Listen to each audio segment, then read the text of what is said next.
Ka mushur në janar 16 dhe ka ardhur këtu në Greqi. Edhe mbas një viti pati një debat të vogël. Edhe për një muaj ta u do iki. Pronari grek na thoshte që për personi që di është Miri Gjini. Ka qenë personi kyç që kërkonim neve. Më shokët e kanë rënë ata. Përshëndetje dashur miq dhe mirë se erdhët në këtë video. Jeni live me Odetën. Ditën e sotme me live-in tim ne do shkojmë në Greqi, pasi është Ilir Petroshi, duke më pritur në këtë momente, i cili do denoncojmë historinë e familjes së tij. Familjes Petroshi nga Elbasani, e cila fatkeqësisht ka djalin në shtëpisë së humbur. Iliri do të jetë në kërkim të vllajt të tij, Viktor Petroshi, i cili ka humbur çdo kontakti me familjen përpara 18 viteve nga Greqia dhe nuk dihet se çfarë ka ndodhur me fatin e tij. Por si humbi kontaktet, çfarë dyshon familja, është pikërisht vllai i tij, Iliri, i cili do na i tregojë në këtë momente. Ilir, përshëndetje nga Tirana. Përshëndetje Odeta. Jemi të dy së bashku në këtë live, sepse fatkeqësisht ju keni një vëlla të humbur që prej vitit 2006, 18 vite dhe ende s'keni marrë një lajm për Viktor Petroshin. Po. Ilir, ai ka humbur në 29 gusht të vitit 2006 dhe këtë vit ai mbush plot 18 vite. Po. Do ndalemi te data 29 gusht. Unë dua të ma tregosh çfarë ndodhi atë ditë, si humbi vllai juaj dhe si e mësuat ju humbjen e Viktorit. Atë ditë ai punonte me një stallë me viça. Le të themi dhe vendin nga. Le të themi dhe vendin. Rriteshin për mish. Ilir, ishte punonte brenda, nuk dilte në terren. Ilir, dua të ndërpres pak, le ta theksojmë. Vllai juaj kishte emigruar në Greqi. Vllai kishte emigruar për të parë në Greqi. Dhe e nisim këtu intervistën. Ai emigroi për herë të parë në Greqi, ka qenë 19 vjeç. Po. Ka qenë 16 pa mush 17. Ka qenë akoma më i vogël. 16 për 17 vjeç. Ka mushur në janar 16 dhe ka ardhur në Korrik këtu në Greqi. Në çfarë vendi të Greqisë? 16 vjeç e gjysmë. E qartë, në çfarë vendi të Greqisë u vendos? U vendos këtu ku jam unë në Ptolemaida rreth 20 ditë. Po. Vllai tjetër Alberti gjeti një punë me një fshat të Amidios. Edhe nga që ishte pa dokumenta, ishte punë që ishte pa ndërprerje, edhe vendosën që ta dërgonim atje. Po. Në atë punë që ishte duke punuar për një vit. Për një vit që punove atë. E qartë, për një vit ai ka punuar dhe ka pasur kontakte të rregullta me ju. Ishte kontakte të rregullta, afër jemi rreth 25 kilometra, jemi distancë 30 kilometra. Veja unë kur kisha kohë të lirë vere e shikoja, flisim në telefon. Edhe mbas një viti që kishim këto, pati një debat të vogël me atë pronarin. Bëhet fjalë për pronarin e tij grek. Në muajin Korrik pati një debat të vogël me atë pronarin, që u zgjidh pa probleme, edhe qëndrovi me dëshirën e tij qëndrovi akoma aty. Por mund të pyes kush ishte problemi që ai pati me pronarin? Domethënë për çfarë patën konflikt? Problemi ishte kështu punë, gjëra të kota, punë. Nuk ishte se ishte në serioz mohabet. Ishte punë dhe punës, për shembull, do ta kishe bërë në këtë orë, pse s'e ke bërë në këtë orë, je pak javasht ose qysh tek. Jo në problemi kush e di. Edhe u zgjidh problemi pa pasur asnjë gjë. Ai qëndrovi edhe një muaj, tha dori, nuk tha që do iki. Dori tha, po do iki në Shqipëri. Shumë mirë, dhe kur do të ikësh, ky problem ka qenë në kusht, në Korrik debati, edhe për një muaj tha u do iki. Domthon i binte nga shtatori. Nga 10 shtatori tha do iki. Edhe prisin neve që me 10 shtator ta merrnim ta dërgonim në Shqipëri. E qartë. Pa ardhur data 10 shtator, me 29 gusht ai u larguan deri tim pa ditur se si është e vërteta asnjëherë nuk e morën vesh. Ilir, gjatë kohës që vllai ka jetuar pikërisht në këtë fshat dhe ka punuar aty te ky pronar grek, ti ke pasur kontakte të rregullta. Si ka qenë jetesa e tij në atë një vit që ka punuar, përpos atij problemi që ka patur një muaj, le të themi, para humbjes? Jetesa aty ka qenë ushimin e ai pronari. Ushimin. Po. Arrinte brenda kishte një dhomë, aty ku ishte stalla, kishte një dhomë me televizor, me kushtet që pak a shumë se një çoban. Pra, le të themi ai ishte i strehuar nga pronari grek. Kishte dhomën e tij, edhe ushimin e merrte aty dhe punonte aty. Po. Kush ju njoftoi ju për humbjen e vllajt? Për humbjen e vllajt nga njoftuar njëri nga pronarët, se ishin dy vëllezër.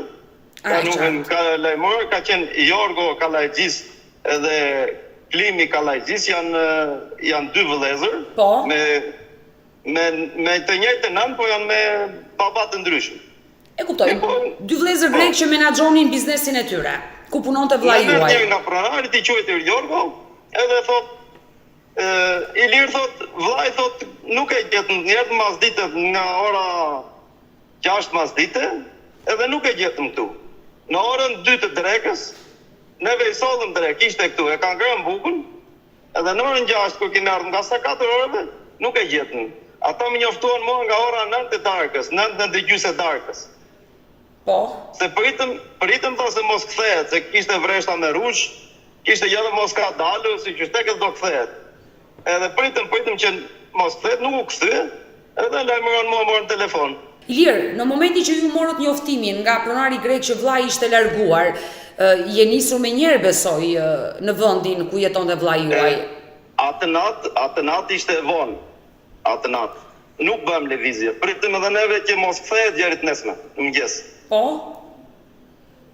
Ne të dalë dita tjetër, neve u sulëm pasaj. Kërkuam në për rajonet e policisë, që ishin nga Midjo, Gjeri, Kufi në Maqedoni, se nuk është shumë larkë, rreth 35-40 km është kufiri me Maqedonin.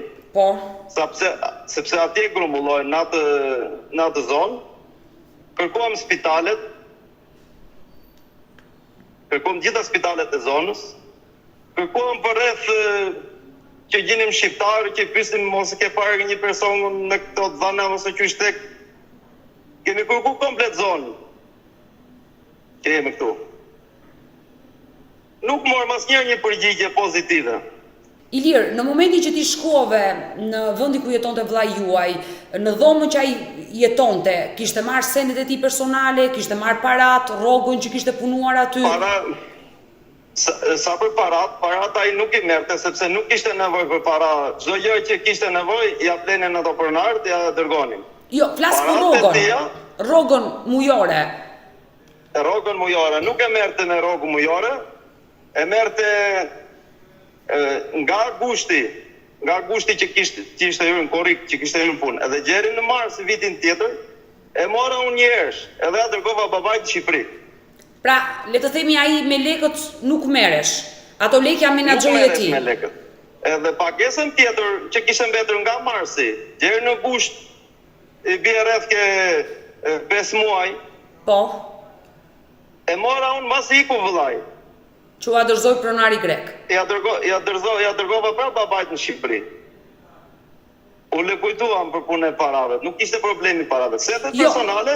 E këtu dua dalë. Domethënë ai ka ikur në mënyrë, le të themi, të vetëdijshme, ka vendosur që të largohet vetë, ka marrë gjërat sendet personale apo ka qenë një largim i papritur. Prandaj po të pyes, kishte marrë diçka? Për mua ka qenë një largim i papritur sepse nuk ka kërkuar para.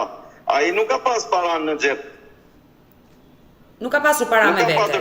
Nuk ka patur para në xhep. Ka qenë një largim i papritshëm, nuk e kam kuptuar se si është larguar. Parat, ai që kishte ishin diku vend tjetër edhe ato para i mora unë. Pra, momenti që ai ka dalë, nuk ka marrë me vete asgjë e qoftë nga rrobat, sendet personale që ka pasur në dhomë. Rrobat personale që ka pas një pantallon blu jean, ka pas një bluzë me kështu me pika të bardha, si një shile, edhe një palë atlete të bardha. Ato sende ka marrë dhe me sa më mend se kaluan dhe vite, ka pas dhe një ordore, edhe atë më duket se e ka marrë. Pra, rrobat e trupit, le të themi, ka marrë me vete dhe asgjë më shumë. Me rrobat e trupit, edhe rrobat tjera që kishte, ishin aty brenda. Por vllai juaj Viktor Petroshi, përpos punës që bënte aty, shoqërohej me njerëz të tjerë, kishte shok miq? Flas për shqiptar. Ishte edhe një stall tjetër me Viça. Po. ka qenur që kemi folë dhe herë tjetër përpara, ka qenur Miri Gjini me origjinë nga Korça. Po, ka qenë një shqiptar. Kemi biseduar për këtë person. Po. Se si ka qenë. Ka qenë personi kyç që kërkonim neve, edhe pronari grek na thoshte që për personi që di është Miri Gjini. Atë Gjini dhe të merr në vesh të drejtën se si është, po. Edhe ai nuk na ka treguar kur. Vllai juaj shoqërohesh me Miri Gjinin? Vllai im shoqërohesh me Mirin. Po. Shoqërohesh me Mirin. E me tjetër person nuk e di, se me ka shoqëruar se aty s'kishte një tjetër më. Momenti që vllai juaj humbi, Ilir, ju keni mundur të takoni Miri Gjinin aty sa ai në atë zonë jetonte? E kam takuar Miri Gjinin mbas 3 muajsh. 3 muaj pas humbjes së vllajt, po? Po, mbas 3 muajsh kërkime të vllajt, e kam gjetë Miri Gjinin me një fshat të Follorinës, rreth 10 km, 12 km nga distanca e fshatit që ka qenë, aty ku ishte. E kam takuar Miri Gjinin, e kam takuar Miri Gjini, më ka ikur për shembull në fund të gushtit kur ka ikur, unë e kam takuar në janar. Po, disa muaj, e qartë. Po. Edhe e gjej atje në për... Çfarë ka deklaruar? Ishte bari me tele. Çfarë ka deklaruar për herë të parë për vllajin tuaj, kur ti e ke takuar? Për herë të parë, unë kam thënë jam me vllai Viktorit, edhe dua të di si jeni larguar dhe ku është Viktori. Përgjigjja e Miri ka qenë që unë nuk e di se nga ka ikë. Unë i ka në punë time, nuk e di. Pse? Momenti që vllai juaj ka humbur, po në atë kohë është larguar dhe Miri Gjini nga i fshat? Në të njëjtën, po them 24 orash. Brenda një dite. Janë larguar të dy. Po. Por ai mohoi gjithçka, se s'kishte lidhje. Mohoi gjithçka, se s'kishte lidhje. Neve unë nuk vajta as për të kërcënuar, as për diçka. E thash me rregull, edhe kontaktua me policin. Po. Tu është problemi, vajti policia dhe e takovi Mirin aty në fshat. Edhe i tha që ti nuk të largohesh këtu. Miri prap bëri atë drejtimin e gabuar, mori rrugën edhe iku në kam në Shqipëri. Domethënë një distancë nga fshati që ishte i Follorinës që të vish Shqipëri, është rreth 40 me 50 kilometra. Këtë gjë ju dyshoni se ai e bëri nga frika që policia i tha nuk duhet të largohesh sepse kishte nisur hetimin e vllajit tuaj? Po, policia tha që ti nuk të largohesh, pa dokumente ishte Mirit, nuk e arrestuan, po i thanë që ti nuk të largohesh këtu. Dojnë që ta kishin në kontakt. Ndërkohë, Ilir, u arrit të zbulohesh ndonjë gjë nga policia greke për vllajin tuaj pasi ai humbi, pra në 2006-ën? Ose çfarë u dyshua? Nuk kam arritur të zbuloj asgjë. Kemi bërë, edhe policia ka kërkuar disi, se dyshonte në pronari, si mas disa të dhënave që janë dhënë, për shembull, nuk e disa të vërteta janë. Policia i mori për bazë, edhe ka shkuar ka kërkuar pleun e baktivet që punonte Miri. Pse? Dyshonte se mos ka ndodhur në diçka, për shembull, në vrasje ose qytet, edhe ka dërguar Fatroma, ka dërguar policinë atje dhe ka kontrolluar komplet pleun që ishte kumulluar nga stalla që punonte Miri. E kuptoj, se dyshohesh më e keqja e mundshme. Në një vend të dytë. Por nuk u gjet asnjë gjurmë, asnjë shenjë vllai tuaj. Nuk u gjet asnjë gjurmë, nuk u gjet asnjë. Policia pastaj ka kërkuar, ka ardhur babai, ka dhënë test DNA këtu në Greqi. Po. Që të kenë si prova, nëse nesër gjendet diçka, do të kemi edhe neve test DNA. Edhe këtë test e kemi dhënë, domethënë policia greke ka depozituar. Unë uroj dhe shpresoj Ilir që mos ka ndodhur diçka e keqe me fatin e vllajt tuaj Viktor Petroshi, uroj që ai të jetë gjallë. Por ajo që mua më bën përshtypje, përpos që ju keni dyshime tek shoku i tij i fundit me emrin Miri Gjini nga Korça, se ndoshta ai mund të di diçka, mund të ketë gisht në zhdukjen e tij. Ajo që mua më lë të dyshoj është se ai ka humbur në 29 gusht të vitit 2006 dhe vllai juaj ishte shprehur se në ditët e para të shtatorit do largohej. Po, do largohej drejt Shqipërisë me dëshirë edhe do të sillim neve gjërin në Tukan. Ju vetë çfarë dyshoni si vlla? Unë dyshimet I kam patur gjithmonë, edhe në miri, edhe në pronari mirit. Dyshimet I kam edhe në pronarët që punon të Viktori. Dyshimet vazhdojnë për shembull. Po, gjërsa nuk kemi fakte, neve rrim heshtim. Vlla juaj ka qenë në mënyrë ilegale në shtetin grek, nuk ka qenë I pajisur me dokumenta. Gjithsesi ju keni bërë një denoncim policia ka bërë verifikime, besoj edhe verifikimin nëpër burgjet e Greqisë ju e keni bërë. Po, neve nuk mundem t'i bëjmë, ma amendje që janë bërë verifikimet, gjërsa është dhënë test DNA, ma amendje që janë bërë verifikimet.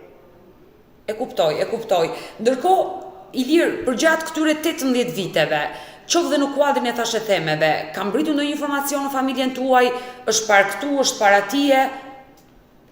Thashë themeve ka patur shumë, biles unë kam patur një kontakt me një person këtë vit. Po. Më ka thënë që biles më shkruajti në Messenger, edhe ti e vëllai filanit, po I shkruajna ti kush je, edhe kemi folur dhe me videokamera. Po. Jam tha mos e sigurt që vëllai jot ndodhet me një shtet evropian, po nuk dua që të mbleksem me gazetarë, me gjë, dua ta bëj vullnetare, të ndihmoj. Edhe mos nuk dua ta hap, pranet mora, më tha. E kuptoj. Asi unë I kam shkruar edhe herë tjetër që unë kam pritur diçka nga ty, po nuk kam patur në përgjigje.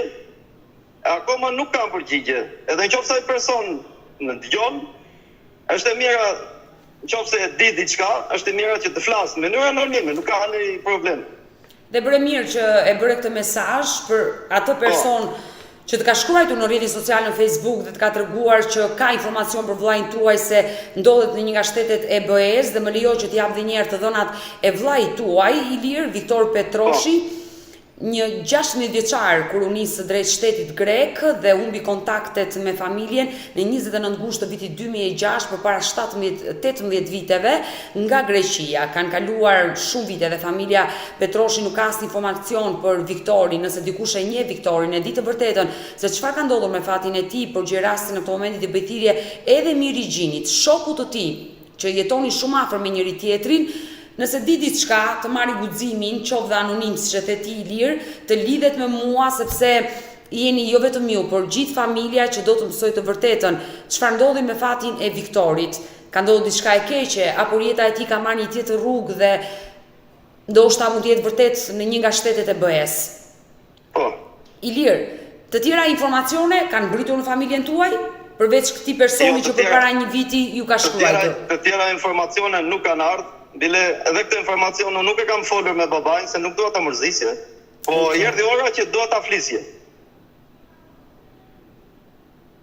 Unë me babain tuaj kam pasur kontakte dhe sigurisht dhe pas jush do lidhem dhe me babain tuaj, I cili është në kërkim dhe ka një dhimbje të madhe, nuk është e lehtë të kesh një fëmijë të humbur, mos dish se po një informacion që nuk ishte fort I saktë dhe unë nuk mundet t'ja thoja, e kam marrë përbrenda vet. Ndërkohë, familja, pjesa tjetër e familjes, çfarë dyshon për Viktorin? Kur them çfarë dyshon, duke e njohur mirë ju karakterin e tij, tipin e tij, a mund të ishte ai një person, le të themi një I ri rebel që mund të ikte në këtë lloj forme dhe mos njoftonte askënd? Familja ka dyshuar gjithmonë sipas të dhënave nga personi shumë I përfolur nga Mirigjini. Pra gjitha dyshimet ju keni te ky person, Mirigjini. Po. Ndërkohë Ilir, Viktori ka qenë çfarë karakteri tipi ka pasur? Ka qenë I mbyllur, ka qenë rebel, mund të ikte pa njoftuar, ka pasur në një hatërmbetje dhe mund të jetë larguar vërtet me vullnetin e tij të plot? E dyshoni këtë? Po, si ta them odeta, një person që ka ardhur 16 vjeç këtu në Greqi, 16 vjeç e gjysmë. S'mundet për shembull se unë kam jetuar shumë këtej dhe nuk jemi rritur bashkë. Po një person për shembull jo shumë I dalur, një fëmijë që erdhi të punoj në moshën 16 vjeç të punoj të ushqej viçat, më thonë e kuptoni shumë se nuk mund të thuash as rebel, as për shembull I hedhur, as e kuptoj. Një fëmijë për shembull I thjesht, I bindur. Në telefonatën e fundit të shprehur ndonjë shqetësim, kisha arritur të kuptoje diçka? Jo, nuk kam arritur të kuptoj diçka sepse kishim rreth 10 ditë që s'kishim folur telefon në atë kohë. Nga dita e humbjes. Ishte arsyeja sepse unë kisha pushimet verore edhe kisha ardhur në gusht në Shqipëri edhe kisha një shkëput. E kuptoj. Një shkëputje disa ditë dhe nuk kishe patur kontakte me vllajin tuaj. I dashur Ilir, unë dua një mesazh që nuk e di se kujt i drejtohesh ditën e sotme këtu në live me Odetën. Unë nuk mund të drejtohem asnjërit, unë i drejtohem të gjithë publikut që na shikon, nëse di dikush diçka, le të flasë edhe anonim, nuk e ndjek njeri, le të japi atë mendimin e tij, le të japi atë maksimumin, sikur e ka në familje. Uroj dhe mos ri ndrojtër, mos ri pse ta flasun këtë gjë. Ai që di diçka le ta flasi, nuk e ndjek njeri. E uroj dhe shpresoj Ilir të zbardhet kjo histori dhe ta uroj me zemër që Viktor Petroshi mos ka ndodhur asgjë e keqe me fatin e tij, të jetë shëndoshë mirë dhe të lidheni sa më shpejt. Unë të falenderoj që të pata në këtë lidhje dhe mbetemi bashkë në kontakt për gjithçka. Faleminderit Odeta, shumë faleminderit. Të falenderoj dhe të përshëndes. Faleminderit, gjithë të mira. Dëgjuam historinë e familjes Petroshi, ishte Iliri, vllai Viktor Petroshi, i cili na tregoi momentet e fundit që kishte kontakt me vllajin, na tregoi momenti si zbuloi humbjen e tij dhe dyshimin mbi shokun e tij, Miri Gjini. Unë uroj dhe shpresoj që këtë video ta ndjeki Miri Gjini, të reagojë dhe nëse ai vërtet ka një informacion, di diçka për fatin e të rirë nga Elbasani, e theksoi në atë kohë ka qenë vetëm 19 vjeç përpara 18 viteve, mos të hezitoj por të më kontaktoj. Ndërkohë që babai i të humbrit, zoti Konstantin, i cili jeton në qytetin e Elbasanit, është duke më pritur dhe ai dhe kërkon të hyjë në këtë live për treguar dhe ai disa detaje nga historia e djalit të tij dhe padyshim që ka një mesazh për Viktor Petroshin, gjithmonë nëse ai është shëndosh e mirë dhe ndodhet diku. E hap dritaren dhe e ftoi babain e të humbrit. Konstantin, përshëndetje nga Tirana. Faleminderit. Përshëndetje edhe ju. Pak më parë isha në një lidhje me djalin tuaj Ilirin dhe folëm fatkeqësisht për humbjen e djalit tuaj Viktor Petroshi, i cili sot i bie të jetë 37 vjeç. 18 vite që nuk keni mësuar asgjë për fatin e tij. Asgjë deri tani fare. Nuk dim asgjë. Zoti Konstantin, ju si e mësuat vetë si baba lajmin e humbjes së djalit?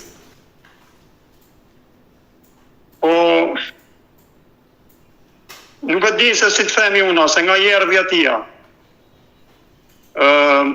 Ai këtej nga ne këtej nuk pati një dëshpërim në gjë. Kishim një shkrim shumë të mirë, domethënë ai kishte shumë dëshirë edhe shumë mall për ne këtej atë gjitha. Edhe nuk e di se si ta shpjegoj.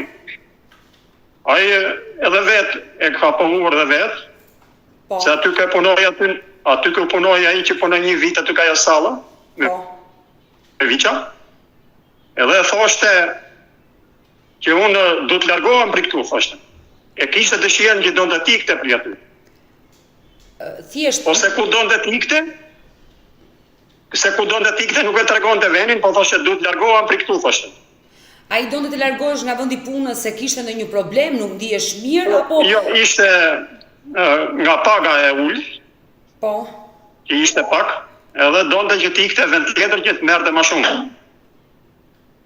Ai ka humbur çdo kontakti në datën 29 gusht të vitit 2006, ndërkohë që Viktori ishte shprehur që në datën 10 shtator, në ditët e para të shtatorit, do vinte në Shqipëri se i kishte marrë malli për ju. Po, ashtu e pa thënë vetë, me gojnë e vetë. Po ma dhonë pastaj një tha nuk vi, tha. Po vetë ai. Nuk vi, tha, do vi, tha, verën që vjen, tha, nuk vi, tha. Ndërkohë për humbjen e djalit besoj ka qenë djali tjetër, Iliri, që ju ka njoftuar se Viktori nuk gjendet në vendin e punës. Po, Iliri, ai na pron informacionin. Iliri e ka pron informacionin, që tha, kështu tha në telefonin e pronari, tha, atje të pronari Viktorit, që ai kishte nejtër aty ke veni punës ku ishte Viktori, kishte nejtër 3 orë, e kishte pritur aty, edhe gjoja se ka dalë diku edhe po do vinte, do kthehesh. Ishte në darkë kjo punë, Ka qenë ora s'kishte ardhur darka akoma, po ishte ora 6. U ai kishte vajtur aty të merrte një viç, domethënë për ta therrur. Don di. Edhe aty vetë se gjen Viktorin aty. Vetëm gjen ato çelsat aty, në mid tavolinit. Edhe rrobat që kishte ai i gjen gjitha aty. Edhe numrat e telefonit i gjen po aty mbi tavolinë. Edhe aty ishte pastaj që ky e pret 3 orë, mos 3 orë të marr lirin telefoni, thotë vllai jot, thotë e kam pritur, thotë kaq i orë, thotë. Kur kam ardhur në direkt, thotë në orën 2, thotë kam gjetur aty, thotë. Tani që kam ardhur, thotë kam ardhur në orën 6, thotë, nuk e kam gjetur, thotë. Prandaj thotë ti je i ditër, thotë, për këtë punë, thotë. Largimi i Viktorit ka qenë i papritur, sa ai s'ka marrë me vete asgjë. Të gjitha i ka lënë në vendin e punës. S'ka marrë asgjë. Nuk ka marrë asgjë, po odeta unë themi këtë. Po. Mendimi im është mendimi im ky. Ky me që e ka pas dëshirën, domethënë që largohesh. Dhe ky që të largohesh do të kesh dhe lek, do të kesh dhe pare. Po. Iliri më tregon që parat që kishte grumbulluar Viktori i kishte dërguar në Shqipëri tek ju. Po, ja jepte Iliri mi jepte mua, unë i futja në bank lekt. Pra, djali juaj kur ka humbur, nuk ka patur para me vete. Jo, nuk ka pas lek. Nuk ka pas lek. Edhe mu më rimendja që Viktori është i gënjur. Është i gënjur nga disa mafia, mund të them, shqip, mafios. E kanë gënjur, i ka thënë që do të gjejmë në punë tyja. Edhe e kanë marrë, edhe e dinë ata se ku kanë qenë. Ju mendoni se djali... Por këtu do të themi që mafia, më thonë edhe zbulimi për këtë, më saktë për shembull është ai Dursaku, Miri Gjini. Miri Gjini. Ai do ta dinë këtë, po nuk e shpjegon ta. Sikur anonim ti japi këto, mos e nxjerr emrin e vet aty, vetëm të thoj që këtu aja pa drejtimi, po çku filan vend, kaq. Ju si baba... Edhe qysh e ka marrë punë, edhe qysh ka ikur. Kaq thoj ai, po ai nuk do dhe kështu që unë themi i jap këtë mallkim që e vuft në shqipën e vet edhe në familjen e vet. Nëse ai për shembull e di këtë punë sakt, edhe nuk e tregon. Kaq themi për këtë unë. Konstantin, ju si babai i Viktor Petroshit dyshoni se ndoshta ai ka rënë pre e këtyre personave dhe një prej miqve të tij që ai shoqërohesh në atë kohë në Greqi ku punonte, ishte një shqiptar tjetër me origjinë nga Korça, por që ka jetuar në Durrës me emrin Miri Gjini. Ai asnjëherë nuk ka treguar për djalin tuaj, domethënë çfarë ndodhi, sepse ai gjithnjë frekuentoi me Viktorin, edhe ai punonte aty afër. Afër ishte, edhe ai. Të deklaron dhe pronari aty, thotë, i thotë Ilirit, thotë që sa herë vjen aty, thotë, e gjenja shqiptarin, thotë, e gjenja aty ke vllai jot, thotë. Vinte aty, domethënë si shok aty, edhe bisedoshin aty, edhe kaloshin kohën. Ata kanë qenë bashkëmoshatar bashk? Jo, ka qenë më i madh. Ka qenë më i madh. Ka qenë një 3 vite, 4 duket, ka qenë më i madh. Ju si baba keni mundur do të atakoni këtë person, Miri Gjinin, për gjatë këtyre viteve? Po, jo. A derisa ai për shembull nuk i ka rënë dorë për shembull djalit tim, që i ka vajt dhe ke shtëpia, po të bëj ballafaqim. Jo për diçka për shembull për të akuzuar, po vetëm që ai tregonte një të drejtë, për të takuar. Edhe ka vajt ke shtëpia atje edhe ky nuk i doli atje. Edhe plus që nuk i doli aty, po edhe domethënë porosin, domethënë që i ladh se ky vajti me 2 polica nga Deka e Elbasanit. Po, denoncimi që u bë. Edhe la porosin takoi prindrit e Mirit aty, ke shtëpia. Edhe thonë ata që nuk është tuan Korç, ke dajet në Korç. Edhe ata i lanë një porosi, i thanë që filan datë tjetë në Dek të Elbasanit.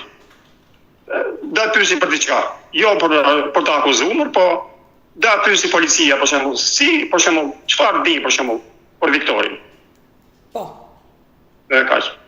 Ai U arrit? Nuk ka ndodhur, domethënë ky nuk ka ndodhur asnjëherë, domethënë nuk shpjegoj asnjëherë që dali për shembull që thoi që po unë jam Mirigjini edhe shpjegonte për Viktorin. Po mas 15 vite që e di dhe vetë se kur doli ai. Po. 15 vite mezi doli për shembull tha 2 fjalë, për shembull që nuk di gjë, kaq. Ama 15 vite, ajo 15 vite ai e majti të fshekur. 15 vite ai heshti dhe nuk foli. Pas 15 viteve ai ka deklaruar që nuk kam lidhje me Viktor Petroshin dhe nuk e di çfarë ka ndodhur me fatin e tij. Po. Dhe ju si dyshimet e mëdha se ai mos na kishte lodhur kaq shumë neve. Do të kishte shpjeguar që ato ditë për shembull që u kërku për shembull ky person për shembull. U kërku edhe ky do të shpjegonte për djalin tim, për Viktorin. Do të thoshte jo për të akuzuar, po vetëm të shpjegonte, jo e ne di fshehur. Edhe ikte për shembull nga pronari tjetër, kupton ti? Edhe nuk u kap asnjëherë. Kostadin, gjatë kohës që djali juaj Viktori, ai ka ikur shumë i vogël në shtetin grek, ka qenë diku 16 vjeç për 17 vjeç kur ka ikur në Greqi. Dhe gjatë kohës 17 ka ikur. 17 vjeç ka ikur në Greqi dhe fatkeqësisht në moshën 19 vjeçare humbi kontaktet me ju. Përgjatë kësaj kohe, që i bie 2 vite, ju keni pasur kontakte, keni folur vetë me djalin në telefon, sepse ndoshta ka qenë e vështirë komunikimin në ato vite në telefon. Ai telefon vetë nuk mante. Po gjithmonë kur vinte pronari aty fliste me telefon pronarit. Aty. Edhe pa të folur, fliste një javë, fliste në telefon. Javë për javë fliste. Nuk e çonte më shumë sa një javë. Edhe fliste në telefon me ne. Kishte shprehur ndonjë shqetësim? Ti si baba, çfarë kujton nga ajo periudhë? Ndoshta ka kaluar disa vite dhe është e vështirë të kujtosh, por të ka ngelur diçka në mendje me kuptimin që mund të dyshosh diçka? Jo, deta. Tani çdo gjë që kemi do t'i them hapur. Viktori ka shprehur vetëm këtë. Ata kanë qenë dy vëllezër, ata aty. Më ka treguar kanë qenë aty pronar. Kanë qenë dy vëllezër. Jo me këta se ja harroi emrin drejtin i pronarit, se kanë shkruar në letër aty. Po ma vllai tjetër, po nuk ishin me nën me baba ata. E qartë, e kuptoj, por të dy menaxhonin biznesin. Po, edhe me njërin nga ata, ky kishte pasur një grindje, domethënë një asarim. Kupton? E kuptoj. Mirë, po më trego. Pa thënë, po tha kështu. Kam qenë tha shumë, domethënë shumë i asaruar tha, po tani tha e kemi rregulluar tha gjendjen tha. Jemi mirë, tha. Po, diku për shembull, nuk e di se pse ishin hangur aty ke puna. A se boni punën tamam ky, apo si ky shje? Po, ishin acaruar atje. E kuptoj. Pra, përpara se të humbiste Viktori, një prej pronarëve ka pasur një konflikt që më pas janë sqaruar, por kjo të bën që ti si baba të dyshosh që ndoshta edhe ata mund të dinë diçka. Por ky pronari, por iku Viktori, ky e ndihmoi për shembull, dhënat për shembull që i dha Ilirit.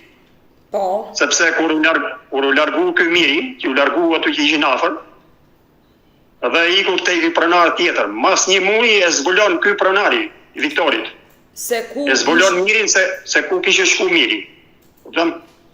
Edhe telefonin i Ilirin i thotë, atë djalin thotë që ka qenë shok thot me vllajën e jot thot. Po. Thot dhe kënë filon vend thot. Pranaj thot, ti e shitrite thot, po mos thuj gjë për mua thot, se po them unë thot. E qartë. Edhe atje pastaj një vajti i Iliri atje e takoi këtan atje. Marrë një të përqish nga zona atje. Edhe takojnë atje dhe i thonë që i thot ky plot përqish mi thot ti që ke pa letër thot. Po ç'na thu thot. Njëherë thot kemi ardhur pysim për Viktorin thot. Thot unë thot nuk e di thot po ma ditën thot që ka ik Viktori thot, i thash thot nga po ikni, më tha thot po dal nga Vreshti. Për atë ditë. Po dal nga Vreshti. Edhe ka i di për ta thot, nuk di gjë më tjetër për mua thot. Pra, logjikisht i bie që Miri Gjini ka qenë personi fundi që e ka takuar djalin tuaj, pas ditën e... Miri Gjini, po. E asaj dite gushti, kur e ka takuar pas dite dhe ai ka thënë që po dal nga vreshti dhe nga i moment nuk dihet se çfarë ka ndodhur me fatin e tij. Po. Zoti Konstantin, pastaj i lë një porosie i thotë kështu. Po me që e pa letër dhe nuk po të marrim, thotë çojmë, thotë atje thotë. Në Shqipëri. Madje ke kampi atje ku lidhsin ata burgosmit. Po. Por thotë, ne thotë për këtë problem thotë mund të pyesim prap ty thotë. I thotë tia. Ky 3 ditë neti aty deta. 3 ditë neti mas 3 ditë.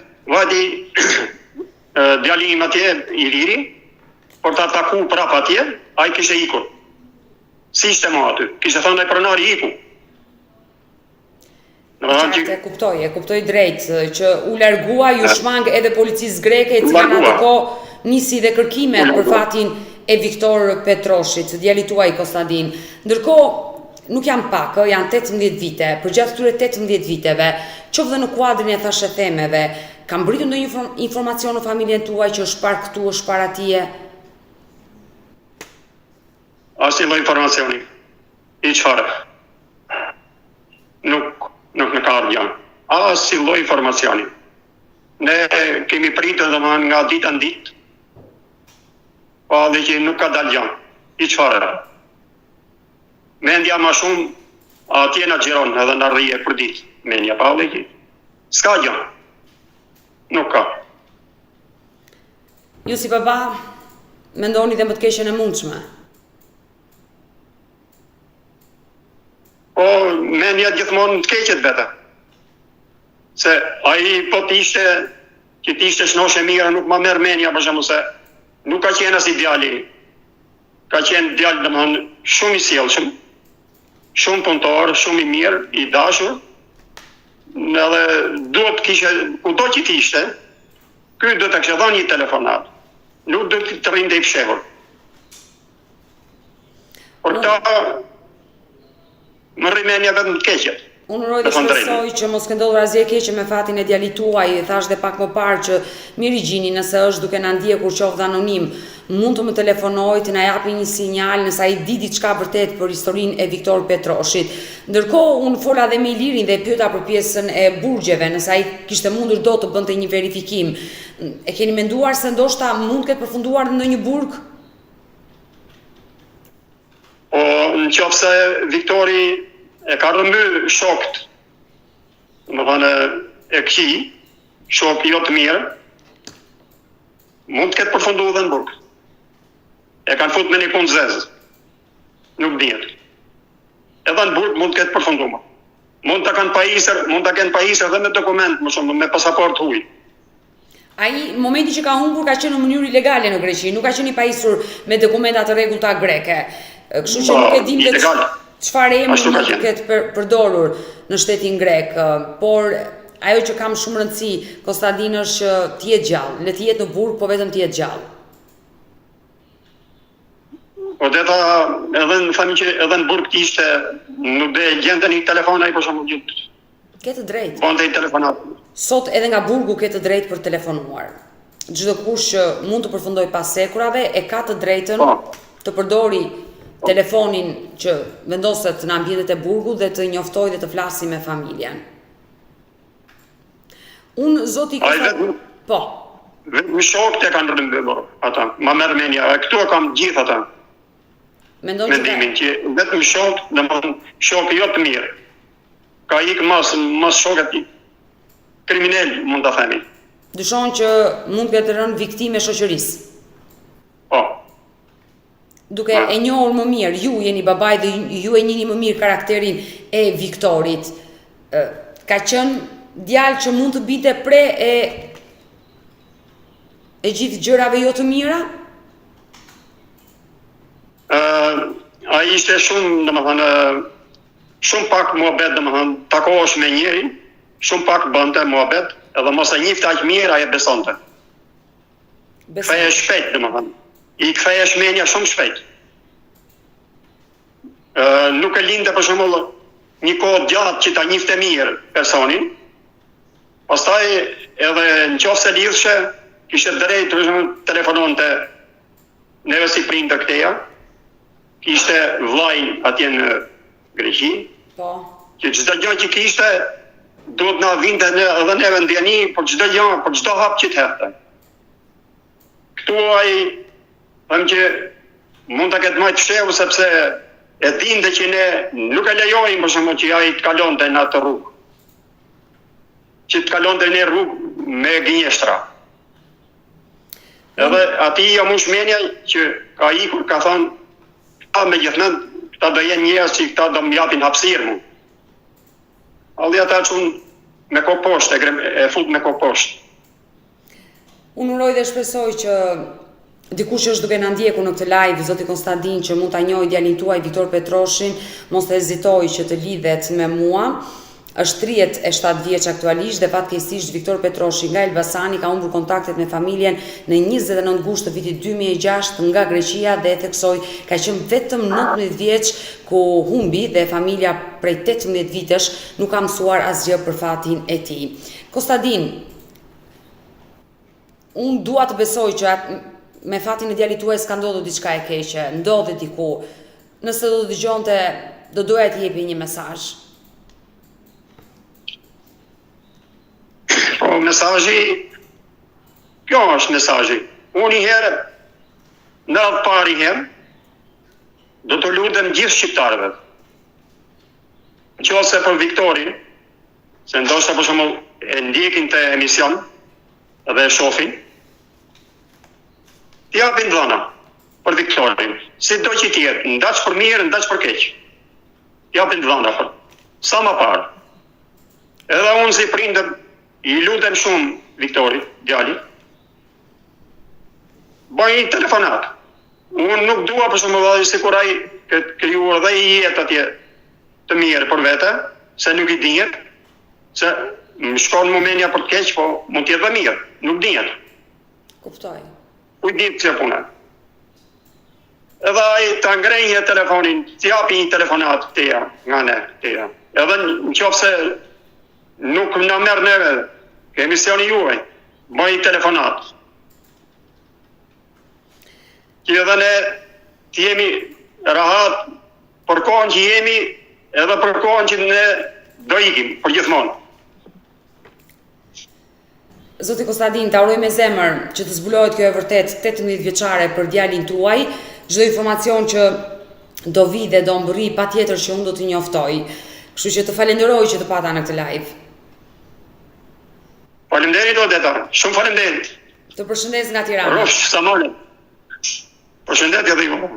Mirë dashurimisht, kemi ardhur në fund edhe për këtë live. Unë ju falenderoj që ndruat me mua deri në fund të kësaj video, duke u bërë thirrje të gjithëve ju që jeni duke më ndjekur në këtë moment. Nëse e njihni Viktor Petroshin, keni informacion për të, mos hezitoni të më kontaktoni në numrin tim të telefonit 069 99 55 698 ose të më shkruani edhe në rrjetet sociale. Më gjeni në Instagram me emrin Odeta Dume Mandro, dhe kjo është faqja ime zyrtare e Instagramit. Mund të më gjeni edhe në rrjetin social në TikTok sërish me emrin Odeta Dume Mandro, si dhe në Facebook, aty ku jam shumë aktive, dhe kjo është faqja ime zyrtare e Facebookut, ku mund të dërgoni mesazhe. Ndërkohë nëse keni një histori për denoncuar dhe doni që zëri juaj të dëgjohet, mos hezitoni të më shkruani mesazhe në rrjetet sociale apo në numrin tim të telefonit. Ndërsa këtu lart tek fotoja ime, mund të klikoni dhe të abonoheni, të bëheni pjesë e kanalit tim në YouTube, ku çdo paradite unë ju live me histori njerëzore, me persona të cilët denoncojnë jo vetëm personat e humur, por dhe problemet e ndryshme që ata kanë. Unë ju falenderoj që ju më ndiqni dhe më mbështesni. Filloj me flet me rrobën krevat, me rroba me tuta, me triko me krahat gjatë. Derisa i thashë, po që flen kështu kemi një dhomë bosh, unë shkosh atje, sepse një burrë një grua nuk mund të flen me rroba me krahat gjatë në krevat. Jo njohja jon, ishim komshu. Zonja dilte në rrugë, bante prostitutën. Pim një kafe, me fjalë, aty filloi muhabeti më i lidhur, me ndjen dashurie, ke parasysh sado që bante atë punë. Duke mirë, duke se shkonte mirë. Edhe pse fëmijët e mi për shembull nuk janë të kënaqur sot, sepse goca thotë ka detyruar, më ka trajtuar keq, ke parasysh kanë qenë skllave asaj shtëpie. Filloj me u largu si thash, i kërkoj me ba dashuri, nuk pranonte, ti ke menen po aty, ti ke menen po te ajo, ti s'menon gjatë tjetër. Përshëndetje miq dhe mirë se erdhët në këtë video. Jeni live me Odetën. Ditën e sotme me live-in tim ne do shkojmë në Itali, do lidhemi me një 50 vjeçar me shqiptarin Kevin Salliu, i cili ka për të bërë një denoncim. Do rrëfej jetën e tij, por do denoncoj gruan e tij të dytë, e cila është larguar nga shtëpia dhe ka lënë fëmijët e mitur. Por çfarë ka ndodhur mes këtij çifti? Hap dritaren dhe ftoj Kelin për ta dëgjuar. Përshëndetje nga Tirana. Përshëndetje. Më ke telefonuar dhe me sa kuptova, nëna e fëmijëve të është larguar nga shtëpia? Është herë e tretë që ikën. Por çfarë ka ndodhur? Nuk e di nga i hipi kur tha ajo Odeta se po flas si vllai, si motër ose si nanë ose si të them. Ky problem ka filluar në zemrën fillim qershorit. Qershor të këtij viti. Jo do të vi një letër nga avokati, jo anej, jo këtej, për 3 muaj me një fjalë kemi bërë 2 herë dashuri. Po. Filloj me flet me rrobën krevat, me rroba me tuta, me triko me krahat gjatë. Derisa i thashë, po që flen kështu kemi një dhomë bosh, unë shkosh atje, sepse një burrë një grua nuk mund të flen me rroba me krahat gjatë në krevat. Si mas ligjit natyrës edhe ashtu apo jo. Është ndryshe një bizham, një diçka kur ti më fal për shprehjen flen me të mbathura edhe me sitjene, edhe vjen një ditë fillon e flen me tuta, me triko me krahat gjatë. Do thotë që këtu ka një diçka. Por sipas te çfarë kishte ndodhur që ajo ndryshoi dhe le të themi marrëdhëniet intime filluan të Për mua është ky personi që të kam shkruajt aty se e pata pyet, çfarë lidhje ke me këtë në TikTok? Kush është ky? Jo, po unë s'këshun, ai personi që të kam sjell në WhatsApp. Pra, ti dyshon që ajo është lidhur me dikë tjetër? Po, ka pas edhe lidhje tjera me italian, me çun që flisen në telefon, sepse ky muhabet ka ndodhur edhe para 2 vjetësh. Kemi nejt një 2 muaj e ca, shtator, tetor, nëntor. Pastaj u fut çuni asaj në mes, që ka mund shtëpi që sot s'do të ikë nga shtëpia ime, thotë unë do rri me babën sepse ti si je baba im i vërtet, po për mua je baba që më ke rritur, i ka thënë edhe fëmijëve të mi dje për dje që erdhën fëmijët e mi nga Vitutena lart, nga kufini me Austrinë. Këtë gjë ka thënë që unë nuk dua që mami të ndahet me Xhixikelin, se kështu më thret Xhixikeli, kurse kështu në telefon e ka baba. Sa kohë ke që je martuar me zonjën? Jemi njohur në 2014, 10 vjet e gjysmë. Si ka qenë kjo njohja juaj në 2014-ën? Kjo njohja jonë ishim komshi. Zonja dilte në rrugë, bante prostitutën. Është e rëndë. Është e rëndë, po e ka pas baret e punë, edhe ishim komshi. Mua më kishte vdek gruaja, më ka vdek gruaja e parë në 2012-ën. Kushëllime. Faleminderit, edhe unë njohëm ishim komshi. Ngjarja ka ndodhur në Itali? Po. I flisja, më fliste, ke parasysh, flisin gjithë, dilnim kishim një kortile të vogël aty ose një vend, një boshllik aty në mes pallateve dhe dilnim aty. I flisja, thoje pse e bën këtë punë, anej, këtë i lloj justifikimi me fjalë që jo udhëzim me nanën time, jo bën këtu, jo aty.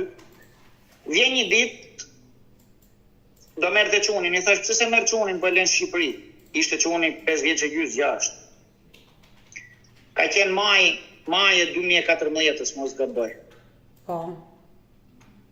Atë ditë isha në punë, me fjalë punoja në merkato që isha në këtu me ca çuna shqiptare aty që shesin fruta, verdura, mimoja ata në mjes herët edhe në drek. Mas dite me fjalë kur marron te merkato, më jepin 20 euro fruta, verdura, çfarë doja unë, ke parasysh? Ma kohë isha pa punë. Edhe më merr goca ime në telefon, gocë madhe me gruan e parë, se kam 2 fëmijë me gruan e parë, një gocë 27 vjeçe, edhe një çun 26 vjeçe, edhe një çun mosh 22 vjeç tani me 23. Me jetë ti kesh. Edhe më merr goca në telefon, thot, "Oba ku je?" Thash, "Unë tani sa marr, po vjen për shtëpi." Jo, tha se po thot komshia, tha prit aty, tha, "Pyet një herë për bilet për komshien", tha, "nga Ankona në Gumenic." Vetëm edhe nga Gumenica këtej, një math dhe një fëmijë. Shkoj e pys. Thash 199 euro, thash unë, bëm bileta.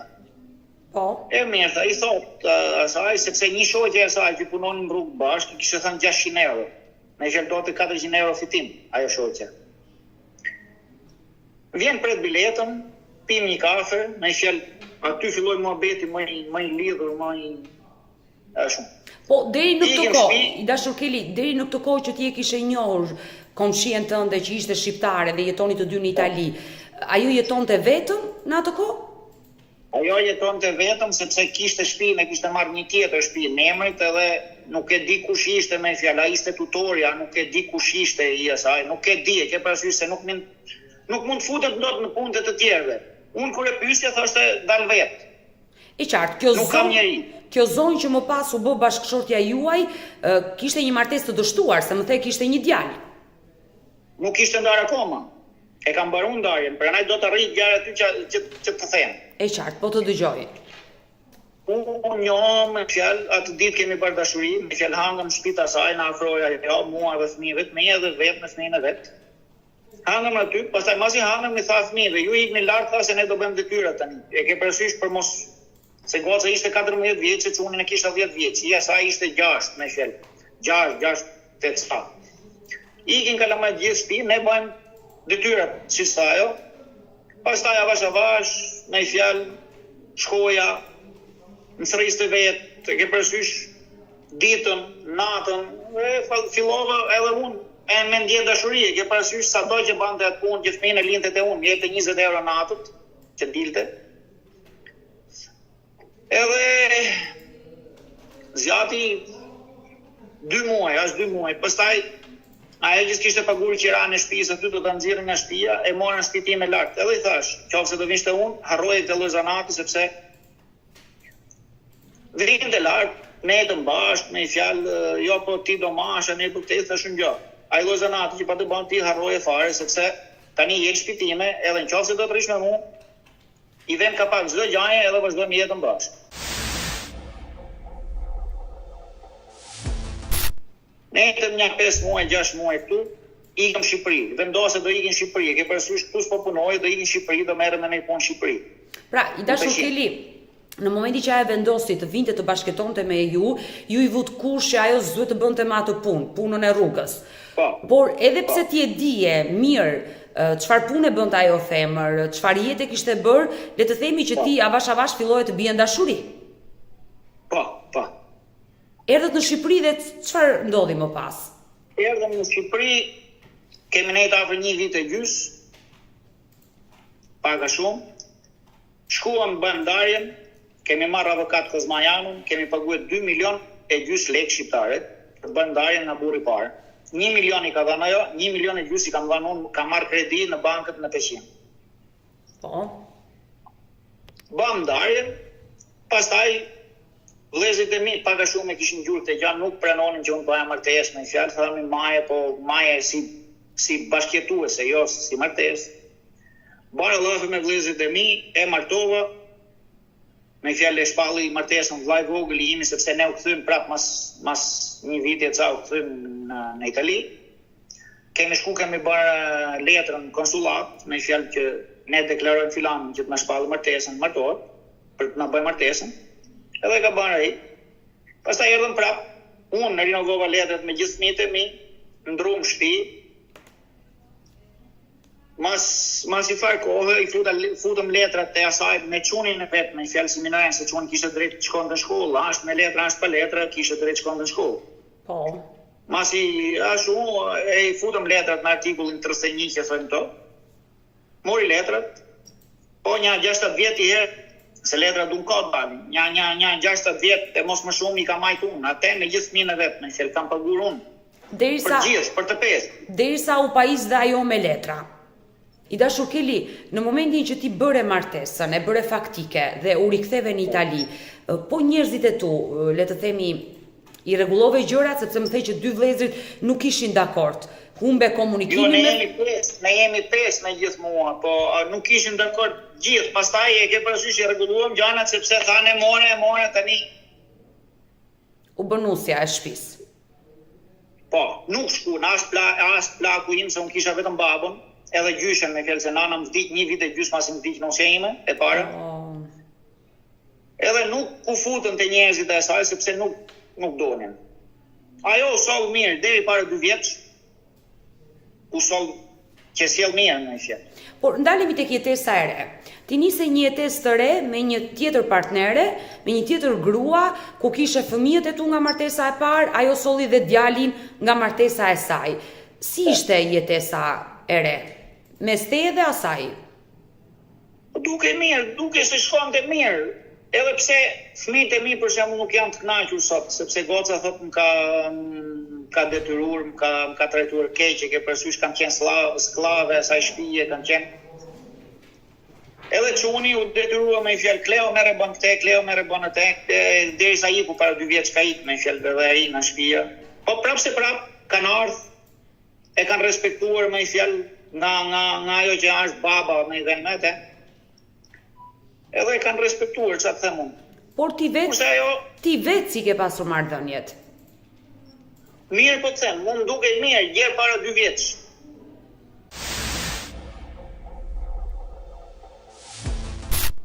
Por çfarë ndodhi përpara 2 viteve? Këtu nisin konfliktet mes teje dhe asaj. Para 2 vitesh më kërkon të shkoj të takoj shoqet e veta që ka pas në rrugët në Rimini. Po. Edhe unë i thash, vjen dhe unë, po jo ne jemi gjitha femra, jo këtu, jo aty, jo ne, jo këtej. Ese, thash unë qoj unë me makinë, jo do iki me tren. Thash, po unë e kam makinën, e kemi makinën në shtëpi, qatë kushton mund të shkoj, të leja tjerë, pastaj o të vjen të marrun mjeso, jo do iki me tren. Okej, ikën, merë në telefon që arrita, mas sope e fike telefonin, sepse unë kisha ndjenjat kia, ke përsysh. Pra, edhe merre shpesh. Ti parandjeve se diçka do ndodhte. Po. Edhe merre shpesh, më fik telefonin. Fik gjithë natën, gjerë mjes. Pastaj vjen këtu, në Rimini vjen fajencat e Rimne. Edhe kishte të rejt 1.600 euro nga banka, ja kishte dhënë njarës ato shoqet që ja njihja dhe unë. Sepse thoshte ja kam pas borxh që ku kemi qenë atje, thash, ku ti borxhat atje i laje që ku ishe me vetëm, jo me mua. Nuk lam. Okej, megjithatë, jo do më jap, jo do më kthej, jo ne jo kthej, unë nuk ato lek nuk i pash më, ban sigur uzun, pastaj që gjoja nuk shkonin më, më tha që si jap, ne thash, hajde varja ku thaj. Por kur të mbylli telefonin, e pyete pse ta kishte mbyllur telefonin? Atë natë që iku? Po ti më bezdisje. Bam lafe, kemi nejt, atë që të thash, kemi nejt afër 2 muaj 3, me fjalë nuk. Ishim si të huaj në shtëpi, me fjalë si që jemi tani, me fjalë. Flinim bashkë, po pas i lloj marrëdhënie, pas i lloj diçkaje, me fjalë thjesht, sepse ishin kalamajt e basta. Kur thotë. Pastaj ndërhyeni çuni e saj, edhe i thot, mama thot, më ke pyet më herë mua ti thot qysh unë gjova unë kur le babën tim. Qysh jam gjurë unë kur ti mlinjet e nana ose te tezja, thot, edhe ti brilje sa në Elbasan, sa në Tiranë, se ka qenë të qendra dhunu me grave në Elbasan. Pastaj ka ikë në Tiranë, ka punuar ne, ka ba edhe porkeri, kur i thot italiani, ka ba edhe pisliqe me fjalë, se mi ka tregur vetë. Pse, nga burri parë ishte ndarë sepse ishte dhunuar? Ajo kështu thot që burri parë më dhunonte. Me fjalë më rrihte, mbante, po ka pas burra tjerë plot në xhiro, maç më tregonte pastaj, e ke parasysh që kam pas janë lidh me një në Tiranë, me një nga Malësia, ne që ishte restorant. Me fjalë ka qenë në Elbasan, ka pas, për shembull se ai Elbasanit më solli ca foto tani, me fjalë ca foto intime, ca gjajna, me fjalë ne tha ka që para 2 vjeç, me fjalë, ka 1 vit e gjysmë që njihet që janë lidh bashkë, pastaj edhe shkëmbejnë foto, mesazhe, gjajna. I herën 6 muaj tham hap, një herën 6 muaj sepse un kam telefonin që ka pas ajo, ka qenë emri tim, ai numër. Po. Edhe me datë 24 është bloku skeda sepse ajo bani pasazhin e numrit, ktheu numrin nga emri im e ktheu në emrin vet. Mirë, po dokumentat i pat nga telefoni. Telefoni kishte xherë xeza, nuk dukeshin. E qartë. Edhe ju bloku skeda. Unë shkova sepse më mora vesh 1 muaj ca prapa, që ajo ka kthyr numrin nga emri im në emrin vet. Edhe shkoj në dyqan, i thash, pse këtu t'ju atë numër, me çfarë të drejtë, sepse këtu ka rregulla dhe nuk kthehet dot numri jot në emrin tim apo imi në emrin tat. Edhe më thot, nëse do thot ne të kthejmë prapë. Thash jo, për momentin leme. Ma le numrin ta kem, nëse ka gjatë. Kur me datë 23 më marrin telefon, tha numri që ka gruaja jote do bllokohet, tha sepse dokumentat tuaja nuk shikohen, nuk duken mirë edhe do ashtu. Me që do bllokohet në emrit të saj, ai numri që në emrit të saj, tha po deshe, tha, ne që do muam ne tha ta kthejmë numrin në emrit tat prap, tha na sill dokumentet të kthejmë në emrit tat prap. Me datë 24 i çova dokumentat. Mirë pa ta ishin në Ravena, nuk ishin Fajenca, sepse nuk ishin shitse këtu në Fajenca, nuk ishin personel me fjalë me promptu. Edhe më tha, hajde merre këtu sa nesër 25, ose prit hanën kur të vijmë në Fajenca, tha. Thash jo, po vjen tamam. Marrë numrin, zblokohen gjithë numrat e WhatsApp-it që kishte pas zonja me fjalë kujtja kishte dhënë numrin. Ku të shoh merr këtu nga Elbasani. Ç'kemi ça bën edhe unë luj lojën, gjoja isha ajo, e ke parasysh? Ç'kemi ça bën ne te mirë tash un po ndahem, kur më tha që e di që po ndahesh, tha se më ke thënë.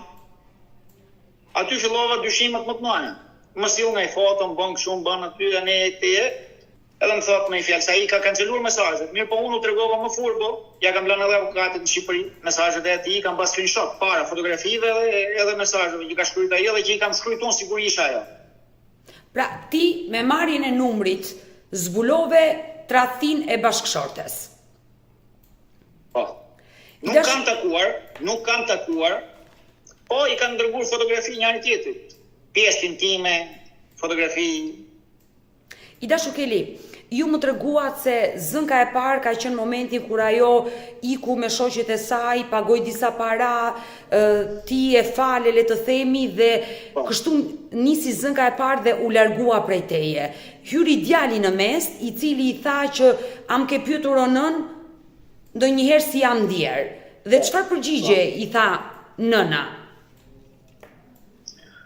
Nëna tha po e bëj për ty, tha po. Hajde, po e bëj për fëmijën, me fjalë për fëmijën edhe vazhduam, thash.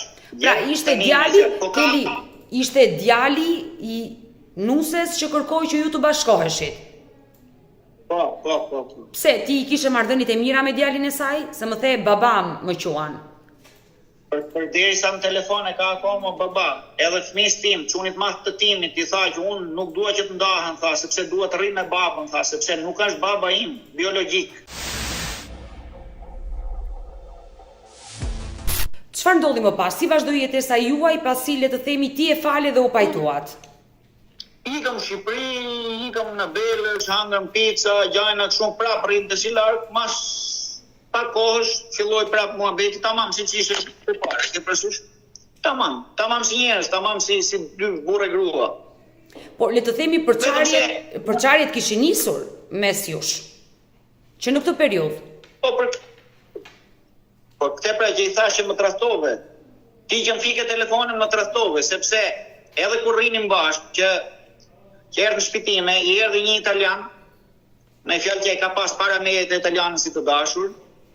I erdhi një italian, iku poshtë me fjalë nga shtëpia ime, iku poshtë edhe më fiku telefonin, nuk u ktheu, kthyn mjes lart.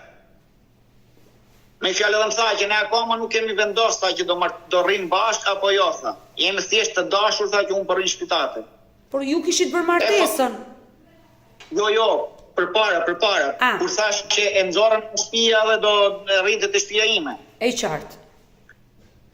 Po nuk dilten më në rrugët, e ke parasysh? Thjesht rrinte te shtëpia ime, po ma bani të gjame ata italianin. Edhe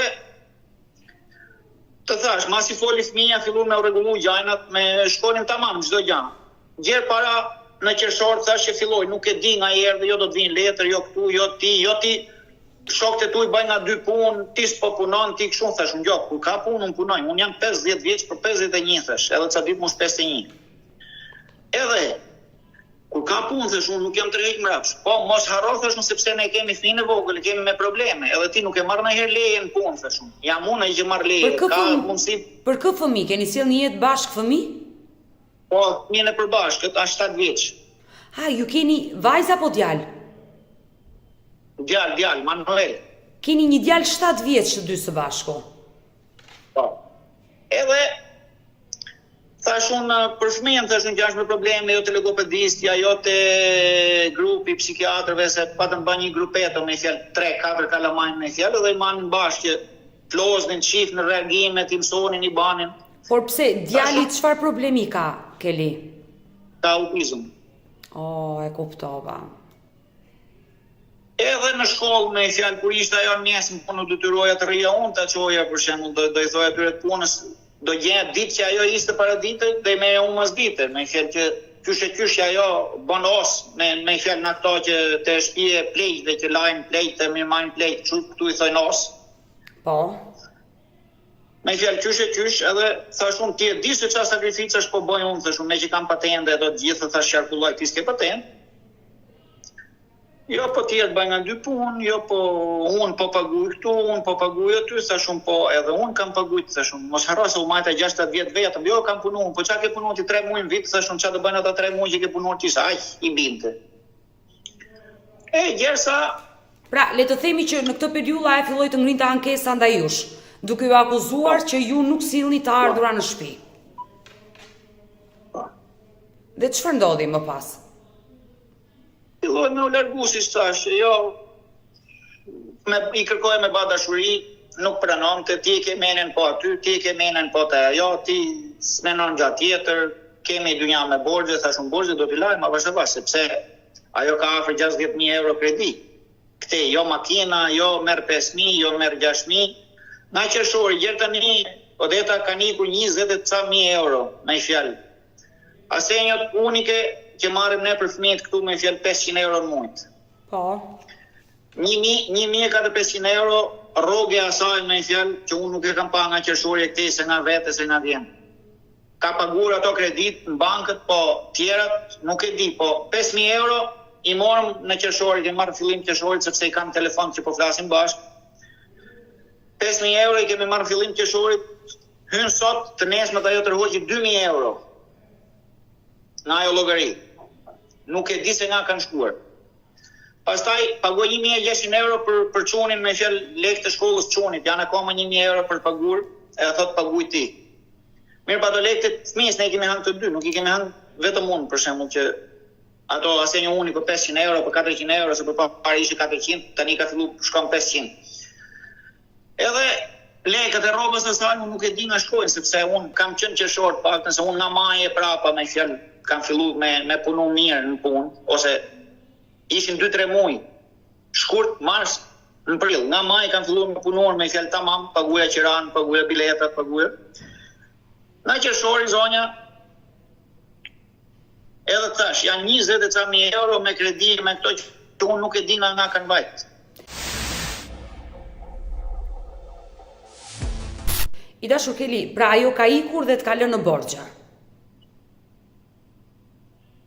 Borxhet i kemi të përbashkëta tani. Për t'i paguar ndaj shtetit italian. Po, sepse më ka fut edhe mua si bashkë borxhli. I dashur Keli, sa ka qenë data kur ajo u largua përfundimisht nga shtëpia? Data parë ka qenë nga data 22 shtator deri në 30 shtator. Edhe unë shoh që ajo ka shkuar në Shkodër nga TikToku atij zotërisë ka hedh kafen. Janë këpucët atletet që të kam sjell unë foto te WhatsApp, janë atletet e saj, janë Shkodër te Grand Hotel Europa në Shkodër. Por kur iku gruaja nga shtëpia tani, çfarë të tha ty?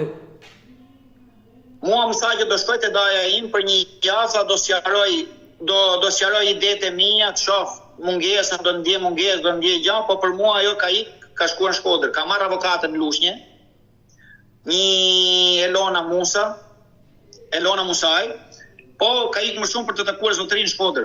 Pra ajo kishte gjetur një burr tjetër në këtë kohë. Po e pata parë në TikTok me fjalë dhe e shikoja që u myllte nga ora 6 e gjerë mjes kur ikte për punë, u myllte në dhomë që flinte veç, edhe rrinte po në Messenger në rrjetet sociale. Edhe një ditë i kam shkruajt, thash, po i shkruan me 15 vjeçari, thash, që je live, po tha po i shkruaj ti 15 vjeçarit që thua ti në Messenger. Pra, marrëdhënia juaj ishte shkatëruar me këto përgjigje që ju keni marrë nga gruaja juaj e dytë. Por kur ajo erdhi nga Shkodra, që të tha se do iki për të reflektuar, kërkonte kohë që të reflektonte. Ajo më tha që do iki te daja. Unë po dyshoja për të daja, sepse i bie telefonit dhe ne këtej. Me datë 26, unë e di kur i daja sa e rrim Bazano në Modena, Po. ose të Bolonjës, marr trenin edhe shkoj atje te shtëpia Dajës. Shkoj atje i bi zilës si lloj përgjigje. Marr Dajën, tha ç'a do tha Daja. Ç'a do tha kur ju po ndani, tha ç'a kërkon ti? Vinë në Faenca, shkoj te karabinierët, me datë 26, ishte masdite, ishte vonë. Më thonë hajde nesër mjes. Shkoj të nesër t'i bëj denoncimin për largim nga shtëpia bashkëshortore edhe lanjet minorenve me fjalë vetëm. Por tani, Praktikë minorencë. se që nga shumë e rënd, Keli, ajo përveç se la djali 7 vjeç, që e kishte sjellë të dy në jetë bashk, ajo la dhe djalin e saj nga martesa e parë tek ty? Po, e kam edhe sot tani, e kam këtu në dhomë, po deshe ta tregoj. Nuk.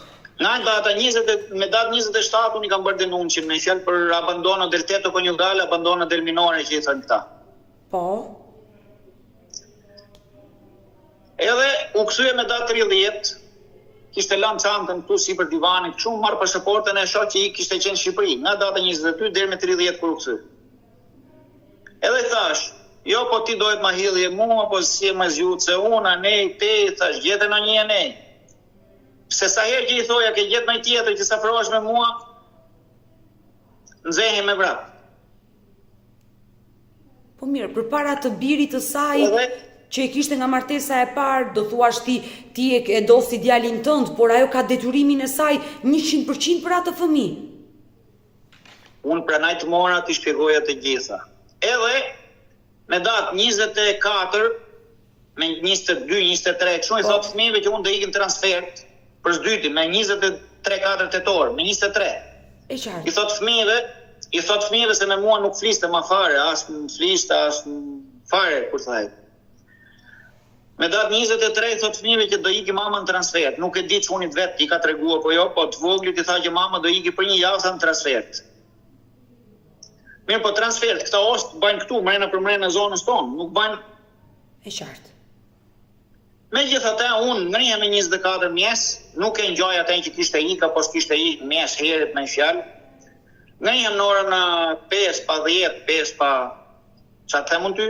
A5, i hipi makinës, edhe shkoj me gjithë një njeriu tem, ai kishte përcuar ca letra në Bolonja, thashun hajde do ikim me makinë time se edhe unë duhet ta provoj, thash sepse morën makinë tjetër me fjalë, sepse mu prish ajo që kisha. A thash hajde ta provoj herë, thashun sepse shkuam, e lash te rotonda jashtë, me fjalë jashtë aeroportit atë. Do të konte një njeri se kishte letra dhe ai për çun, kur i thash unë që kam një prokur për avokatin, për t'ia çuar avokatit, më tha mua mos më ngatro me ato gjëra. Ik në aeroport tha po pe njeri tha që njeh që shumë tha jepja, po s'pe tha keq më vjen tha po. Shkoj në aeroport, në 5:30 kam qenë në aeroport. Më 6 pa 10, pa qereka, pa 5 nuk e pash mirë. Unë të dal nga aeroporti, zonja ime futet në aeroport. Rastësisht ti shkëmbehesh. Shkëmbehem, shkon kafet për të marrë një kafe, edhe shkon në ulet. I shkoj atje afër i thash bravo, qenka ala me transferte, thash bravo. Ajo më thot do ta shikosh sot. Edhe fillon nxjerr telefonin, e flet italisht, mund të vini, po më ndjek njëri, po më bën njëri, ne ti. Ai fjalë po unë s'kisha nga policia, nuk kisha që mos shkoj atë ajo me fjalë mos ju afroja asaj. E qartë, se ende Nuk kisha me letër që unë mund shkoja ku doja, siç e thash edhe policisë këtu gjoti, unë shkoj në supermarket, ashtu ajo. Unë iki Milano, në pjacë, në domët Milano, ashtu edhe ajo, ça. kur ju ishi në aeroport, ajo të denoncoi në polici, mbërriti policia aty. Jo, ajo thjesht mori në telefon, po më ndjek njëri, mund bante edhe pislliqet e veta, me fjalë kysh që mos u afroje, po unë s'kisha pse t'u afroje, ke parasysh? E qartë. Denoncimin e parë ajo e ka marrë vesh që unë e kam denoncuar me fjalë. Po. Edhe denoncimin sepse kishte vllai një të dashur këtu që është më fal për shprehjen, është gole, nuk është ose çu thoni ju në Tiranë, apo ç'a mund t'i thoni ju nga zona juaj me fjalë një për dal. E pati vllai si të dashur, edhe unë i tregova asaj, thashun që unë e kam denoncuar thashun për largim nga shtëpia bashkëshortore. Me datë 8 tetor, në një zonja shkon e më bën denoncim mua, më duket më ka bërë denoncim për keq trajtim, që unë se kam prek në herë me dorë. As e kam prek, as kam bërë në mend të prek.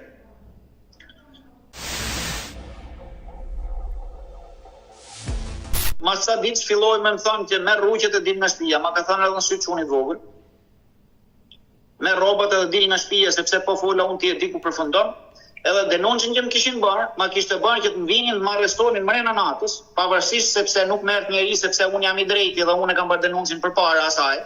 I dashur Keli, ajo u pais me urdhër mbrojtje kur të denoncoj ty sikur ti Jo, mua nuk merr dhe asnjë lloj letre, as më lajmëroi njeriu me fjalë që të ka denoncuar apo gjë. Por me datë fillu mu grindëm, edhe avokatin ka marrë avokatin orë 9 darkës me fjalën, që nuk ka shumë, e ka marrë e thash, po më thot këtu sa shumë. Ka qenë data 16-17 tetor. Që tha do të vinë të arrestojnë, unë u trema, kësem drejtën u trema, edhe marrë avokatin. Folë avokatit, tha, qa po thu, tha. Pse ti thu këti, tha, që do vinë të arrestojnë, pa shumë, tha, këti, vjeni, thot, policia, tha, shtetit, ose vjen një urdhë nga gjykata, tha, që ti, mrena, 72 orëve duhet ikësh nga ajo shtëpi. Ose vjen policia, tha, karabinieri që ka shumë, tha, edhe thot, tha, që ti, zotëri, mrena, 3 ditëve, mrena, 72 orë duhet zhdukesh nga ajo shtëpi, tha. Qa flet ti, tha, qa shumë. Edhe, me datë 18-19 tetor, si s'kam kalendar tani, marrë fëmijën e vogël, iki 2 ditë nga fëmijët e mi lartë në Vipiteno. Ajo nuk do të ta lindte fëmijën. Ai qau i tha ti e budallaqe, ti e kështu, ti e ashtu, ti këtu, ti aty. Nuk është hera parë që fëmija i revoltohet, sepse edhe kur më thash në masi kishte bërë denoncimin, që më thanë sytë fëmijës, me rrobat e dil jashtë, fëmija nuk fletit shqip, po e kupton gjithë. Edhe desha të pyesja, nga gjithë situata si reaguan fëmijët? Fëmijët e tu, të saj dhe djali që keni të përbashkët? Fëmija im thot nuk e dua mamën tani. Para ca ditësh e di shkolla, e di doktoresha që e ndjek, e di gjithë para ca ditësh më tha që unë nuk e dua mamën në shtëpi, tha se po erdha ajo unë do iki nga shtëpia. I vogli. Kurse i madhe është akoma me mua, edhe të thash i tha edhe fëmijëve të mia shumë thot që unë nuk dua që ju të ndaheni, thot. Edhe të them atë ditë, e çojmë mjes në shkollë çunin, më thot rrugës qa pat mama, thashun lene mamën, qa ka mamën në mua e di unë. Shkon mëzdite e ama ta marri me këte komshien që tash këtu me ishtë të dashurën e të vllajt. Fëmija saj shef revoltohet, ku është baba, ti e budallaqe, e ke prezanti nga shtëpia, e ke bati nga shtëpia, nuk e di ka bërë video, audio apo jo. Edhe i bën llafet amës me fjalë, vjen shtëpia jo, e ke mësuar mirë, e ke bën mirë, thash unë as e kam mësuar, as e mësoj fëmin, sepse i kam thënë për herë që nana është nana, e baba është baba. Kur të arrijmë te divorci, është një psikolog e një shumë që do vendosi ku do rri fëmia. Edhe se unë e di shumë mirë se ku do rri fëmia, sepse me këto që ka bën ajo nuk i jep njëri fëmijë. Këtu në Itali. Në Shqipëri pastaj do shifet çfarë do thotë fëmia, çfarë do shumë. Edhe arrim të data 30 tetor që erdhi zonja nga Shqipëria, sepse me 25 ka qenë seanca parë gjyqit, me fjalë seancë pajtimi. Pra, le të themi, ti u drejtove gjykatës për të kërkuar divorcin? Jo, unë me datë 7 nëntor kam shku ka marrë avokatin tim për të mbrojtë. Të bëj një pyetje Keli, kur po të ndodhin gjithë këto situata, pra le të themi kishe 2 vite që ti po e kuptoje, po e ndjeje që ajo po të tradhtonte, kërkonte ti ikte prej teje, të kishte thonë ty dil nga shtëpia, pse nuk e kërkove ti divorcin? Do të thonë çfarë prisje këtë ditë që ajo ta bënte kështu? Sepse unë edhe sot mendoj për këta fëmijë që thonë nuk duhet prish familje, nuk duhet bëj këtë, nuk duhet bëj atë, duhet rri me ty, unë e çaj për ditë për këtë diçka. Kuptova. Edhe se ajo mund të jetë në Shkodër, siç thash ty që mund të jetë atje që prunat banat e ato. Unë prap për hir të këtyre fëmijëve edhe mund ta fal. Je i gatshëm që edhe sot po të kthehet ti e fal? Po.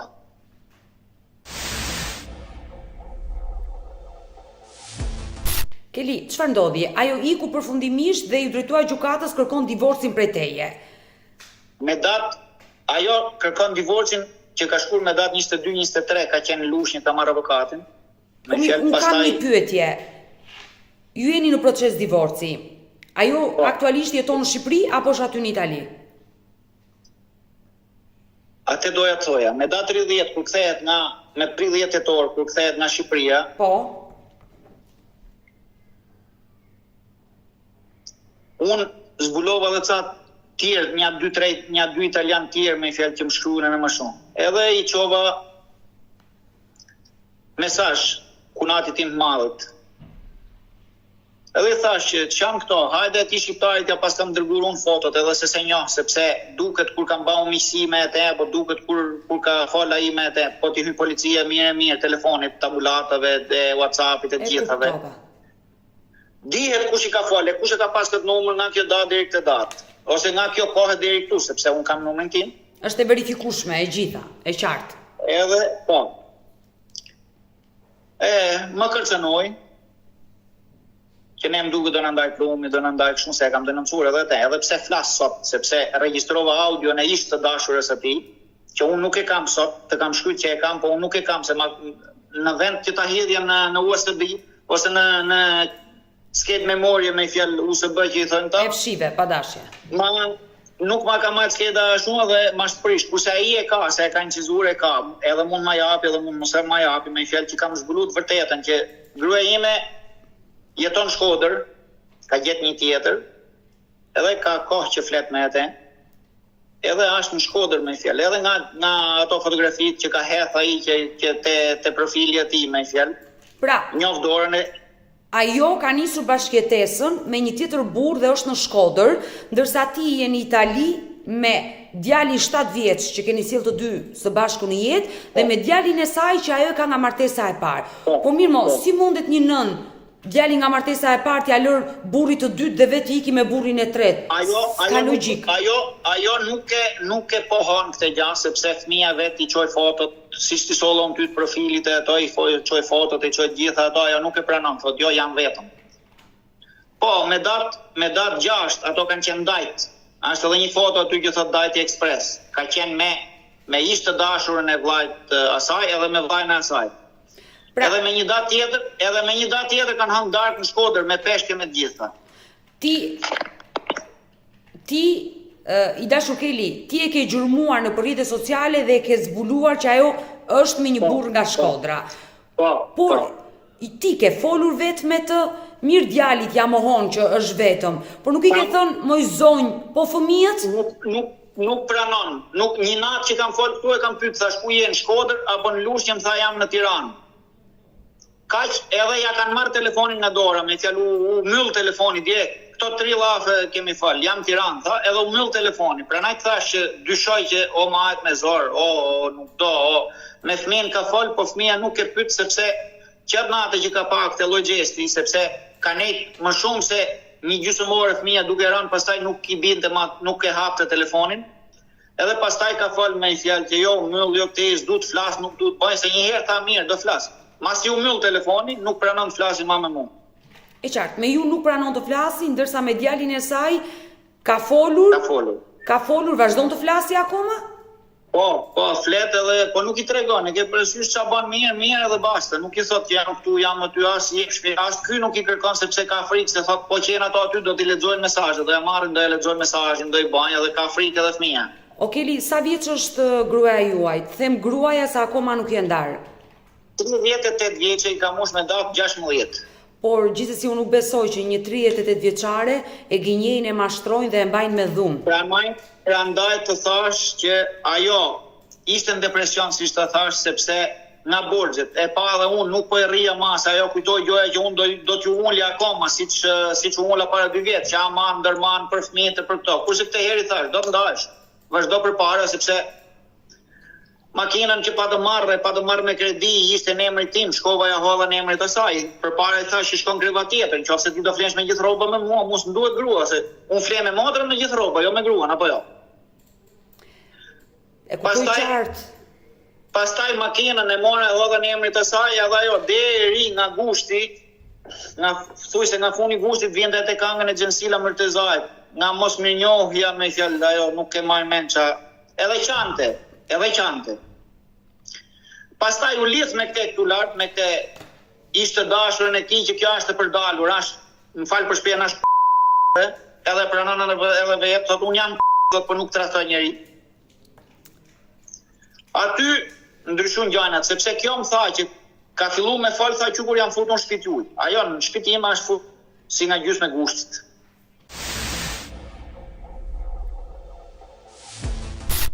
Keli, në këtë situatë që po më tregon e kuptova qartë historinë, më duket që i ka ardhur fundi gjithçka e mes teje dhe gruas tënde të dytë. Po, unë kam dyshime tjera që ajo mund të ndrogohet, nga stresi nga ato nuk është në Terezi edhe nga koka, se ti madona menja e nan vetë. Edhe ajo nuk i ka bënë herë fëmijët kështu, nuk i ka lënë, edhe herën e parë që ndodhi kjo nuk i lënë herë fëmijët kështu si këtë herë. Kështu që ato përfituan nga gjendja emotive, po nga situacioni e saj edhe. I dashur Keli, nëse unë do kem një kontakt me 38 vjeçare, nënën e 2 fëmijëve, ke një mesazh që unë t'ja përçoj? Të kthehet në shtëpi të fëmijët të gjitha, se për mua është njësoj. Ti e ke falur? Të vazhdojmë jetën me fëmijët, siç kemi qenë, edhe të vazhdojmë përpara. Unë e kam akoma këtu. Vazhdoni të dashuroni akoma? Po, sepse më han shpirtin fëmijët të detë. Keli, ta marrësh për hir të fëmijëve dhe ta dashurosh si femër janë dy gjëra të ndryshme. Jo, edhe e dua si femër. Pra, ju e dashuroni. Edhe pse ti e di që ajo është me një tjetër burr aktualisht. Kam parë nga fotot në ato, se i ka vënë unazën e ato, po. Pse ajo ka vënë unazë me një tjetër? Po ta shikosh ka unazë në dorë. Kanë vënë durët kështu, të dy. Keli. Po nuk e di nëse këto gjëra mund bëhen pa bërë një shpërndarje martese me mua, nuk e di. Jo, ajo mund të jetë simbolike e lloj unazës, se martesa nuk bën dot. Po atë unazë unë ja kam parë me datë 30, kur ka ardhur nga Shqipëria kishte ndishtik. I dashur Keli, unë nuk dua as të gjykoj, as të paragjykoj. Dashuria është një ndjenjë që vjen dhe vështirë ta harrosh. Zëmos kur ke një plag në zemër. Jam 10 vjet jetë të veta. E qartë, 10 vite jetë me atë grua, por ndonjëherë ndarjet shërojnë plag. Të kuptoj, po ku ti çoj fëmijët? Unë uroj dhe shpresoj që ajo nën të ndërgjegjësohet. Të kërkoj 2 favore. Me që i keni mundësit, unë nuk i kam. Kur ta gjeni, mund t'i qosh këtë mesazh që po më thua mua, po kam qef t'i bani një vizitë psikologjike, edhe disa analiza për drogë. Keli, nëse ajo ka probleme psikologjike, është për të ardhur keq. Por, unë jam e sigurt që një nën nuk do sakrifikoj asgjë për burrat që mund të ketë pasur në jetën e saj përpara fëmijëve. Gjëja më e shtrenjtë për një nën janë fëmijët. Një nën që lë fëmijët për një burr, no comment, nuk di çfarë them. Thash, ajo ka qenë gjendje psikologjike, ka qenë depresion, ka qenë, edhe përfitu njerëzit nga ajo. Këtë ta them me gjithë zemër, me gjithë shpirt. Ju e shikoni kështu. Nuk di çfarë të them. Uroj dhe shpresoj që të lidhem sa më shpejt me 38 vjeçaren dhe t'ju kthej një përgjigje dhe ju, por forca, mos u dorëzo. Nëse ai s'do të kthehet më tek ty, unë kam qenë 125 kg, jam bë 60 kg, 50 kg, 60 kg. Për këto muaj që ndoshta hallet, besoj jo dashuria të ka tretur, hallet që ajo të ka lënë aty tashmë. Edhe hallet, edhe dashuria, edhe të gjitha, kur thaj, edhe fëmijët. Por koha shëron çdo plag. Kështu që të uroj gjithë të mira dhe do mbetemi bashkë në kontakt. Falenderoj Keli dhe të përshëndes. Faleminderit. Do të njohemi. Faleminderit. Kemi ardhur në fund edhe për këtë video dashur miq, unë falenderoj që ndurat me mua deri në fund të këtij live-i, uroj dhe shpresoj që 38 vjeçaria, gruaja e Keli Salliut, ta dëgjoj këtë video, të ndërgjegjësohet, të reagoj dhe të bëhet më e mira për ata, qoftë divorc apo dhe ribashkim siç Vetë Kelly e kërkoi pa paragjykuar askënd për ndjenjën e dashurisë se çfarë është të bëjë një njeri. Të gjithë vendosin në fund vetë për veten e tyre. Nëse dhe ju keni një histori për denoncuar dashurmiq, mos hezitoni të më shkruani në numrin tim të telefonit 069 9955 698 që ndodhet poshtë ekranit tuaj, por mund të më dërgoni mesazhe edhe në rrjetet e mia sociale, në Instagram, në Facebook dhe në TikTok, dhe këto janë faqet e mia zyrtare. Ndërsa këtu lart te fotoja ime, mund të klikoni dhe të abonoheni, të bëheni pjesë e kanalit tim ku tashmë çdo paradite ora 10 jam live këtu në YouTube me ju. Faleminderit.